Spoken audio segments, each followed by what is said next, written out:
સુરતમાં રજિસ્ટ્રાર સહકારી મંડળીના કચેરીના 3 અધિકારી લાંચ લેતા ઝડપી લેવાયા। Outsource computer operator auditor Gugabhai Dula Gohil અને ઓફિસ સુપ્રિન્ટેન્ડન્ટ વારિસ અહેમદ શેખને 20,000 રૂપિયાની લાંચ લેતા ઝડપી લેવાયા।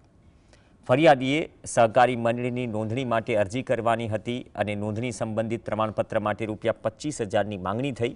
બાદમાં રકઝક કરી 20,000 રૂપિયામાં ડીલ થઈ। ભોગ બનનારે એસીબીને ફરિયાદ કરતા આરોપીને રંગે હાથ ઝડપી લેવાયા। આ કામના ફરિયાદી પાસેથી આ રજીસ્ટ્રેશન કરી આપવાની કાર્યવાહી કરવાના આવેજ પેટે પ્રથમ 25,000 રૂપિયાની માગણી કરેલી। રકઝકના અંતે 20,000 રૂપિયા એ નક્કી થયેલા, જે લાંચના પૈસા લેવા માટે કોમ્પ્યુટર ઓપરેટર તરીકે ફરજ બજાવતા કલ્પેશ ચૌધરીને તેઓએ મોકલી આપેલો। એ 20,000 રૂપિયાની લાંચ લેતા આ રેડ હેન્ડ પકડાયેલા। બાદ વારિસ શેખ તથા ગુગાભાઈ ગોહિલ આ બંનેની અટકાયત કરવામાં આવી છે। આમ કુલ ત્રણેયની અટકાયત કરી અને આગળની કાર્યવાહી હાથ ધરેલી।